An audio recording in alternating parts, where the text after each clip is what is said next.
오늘 우리에게 주신 하나님의 말씀 로마서 7장 1절에서 4절입니다.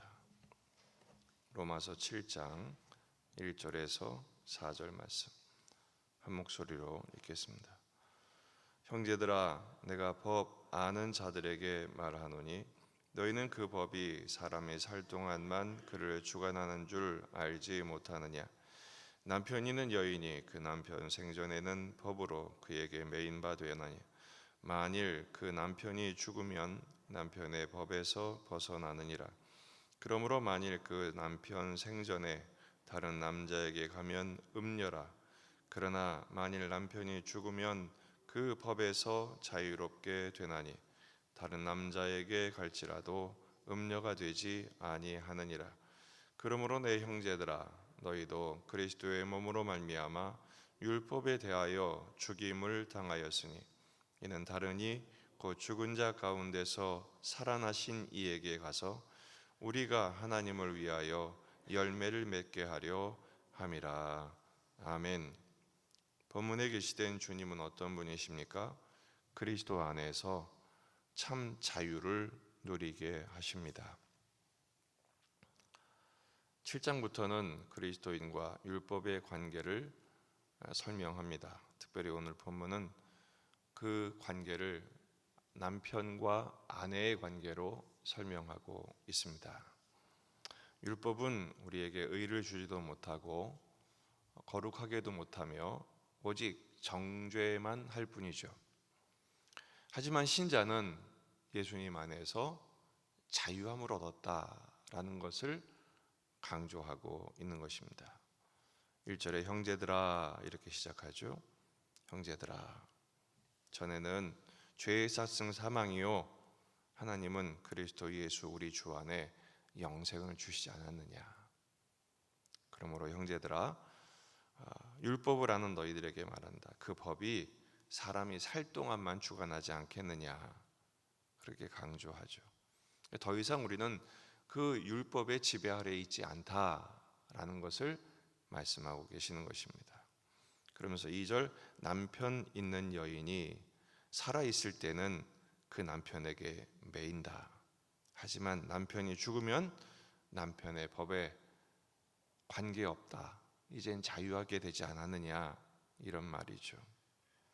법에서 벗어난 자유인이 되었다라는 것입니다. 3절, 그러므로 만일 그 남편 생전에 다른 여자에 가면 그건 음녀죠. 그건 간음이죠. 하지만 만일 남편이 죽으면, 만일이란 말을 가정을 하면서 설명합니다. 그 법에서 자유하게 되니까 음녀라고 범법이라고 말할 수 없다라는 것입니다. 다시 한번 말하면 법에서 자유로운 존재가 되었다라는 것입니다. 율법이 하는 일이 뭡니까?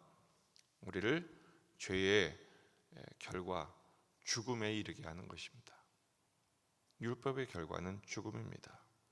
그 율법과 죄의 지배에서 자유하는 방법이 뭐예요? 역시 죽는 것입니다. 그래서 예수님께서 우리를 위해 죽으신 것이죠. 4절, 그러므로 내 형제들아, 너희도 그리스도의 법으로 말미암아 율법에 대하여 죽임을 당하셨습니다. 이는 그 이유가 무엇입니까? 예수님이 율법에 대하여 죽임을 당하신 이유는 우리가 살아나신 이에게 가게 하시기 위함이다 라는 것이죠. 예수님의 죽으심은 우리를 위한 죽으심이죠. 복음입니다. 십자가의 죽으심은 우리를 살리시기 위한 죽음입니다. 그러므로 내 형제들아 이렇게 시작. 1절에서는 내 형제들아, 4절에서는 그러므로 내 형제들아, 살아나신 이에게 가자. 누구에게 가자? 새 신랑에게 가자. 옛 남편은 죽었다. 율법은 죽었다. 우리를 살아나게 하신 새 남편 예수님께 가자.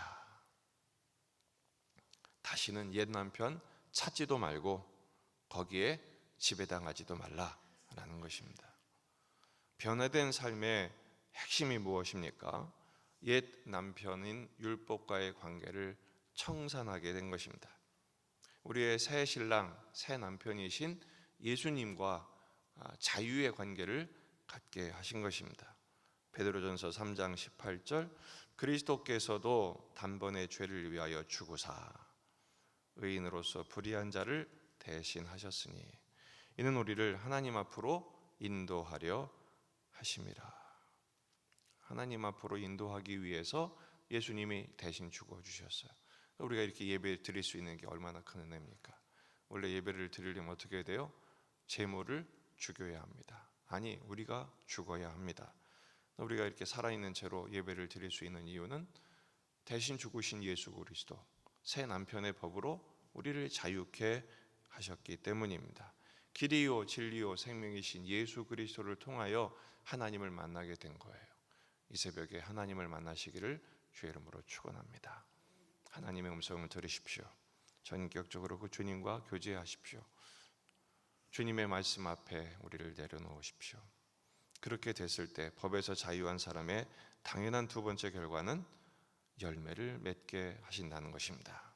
4절 뒷부분, 살아나신 이에게 가서 우리가 하나님을 위하여 열매를 맺게 하려 함이라.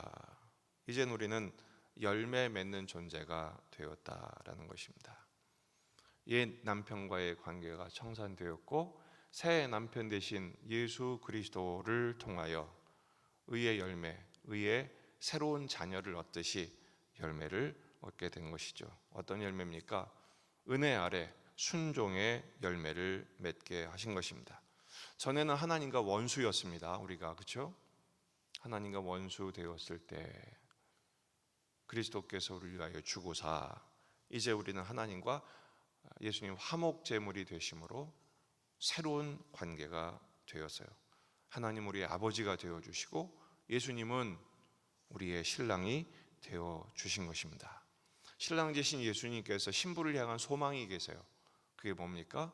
거룩하고 흠이 없는 신부가 되게 하시는 거예요. 에베소서 6장 27절, 자기 앞에 영광스러운 교회로 세우사. 누가요? 우리의 남편이신 예수께서 신부인 교회를 자기 앞에 영광스러운 교회로 세우사 티나 주름 잡힌 것이나 이런 것들이 없이 거룩하고 흠이 없게 하려 하심이라. 그러니까 여러분, 우리는 거룩하고 흠이 없는 영광스러운 신부로 세워질 날이 곧 이르게 될 줄로 믿습니다. 이것은 우리의 신랑 되신 예수님의 작품이 될 거예요. 그러니까 여러분, 우리는 진리를 알지니 진리가 너희를 자유케 하리라. 그 진리 안에서 우리는 자유함을 얻었잖아요. 근데 그 자유를 허튼 데 쓰지 않고 의의 열매, 신랑이신 예수께서 기대하시는 영광스러운 교회의 열매로 우리를 결실케 하실 것입니다. 예수님 안에서 성령께서 지도하셔서 사랑과 희락과 화평과 오래 참음, 자비, 양선, 충성, 온유의 절제의 열매를 맺게 하실 거예요. 그러니까 오늘의 고난의 삶이 그 열매를 맺게 하시는 하나님의 놀라운 섭리가 되실 거예요.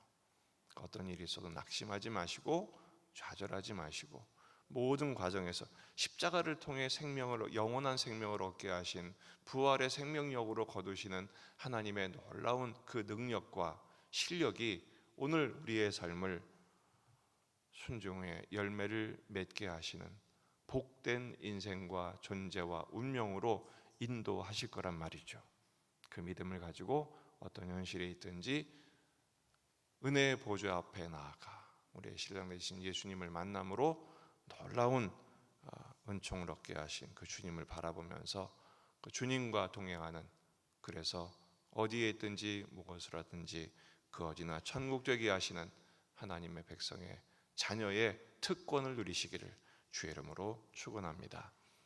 지난 3일 동안 기도해 주셔서 안전하게 잘 다녀올 수 있었습니다. 참 감사합니다. 우리 함께 기도하시겠습니다. 우리 자신과 가정과 교회와 이 지역의 복음화, 민족의 복음화, 세계 복음화를 위해서 기도하십시다. 수술하고 회복을 해야 하는 우리 가족을 위해서 기도하시고요. 그리고 유철자 권사님은 오늘 마지막 기도를 해드리기로 했습니다. 오늘 마지막 만나게 되는데 이후에 모두 하나님의 평강과 은혜로 붙들어 주시도록 또 가족들을 주께서 위로해 주시도록 기도하십시다. 여러분 가져온 기도 제목 가지고 간절히 기도하시다가 돌아가시겠습니다. 다 같이 기도하겠습니다.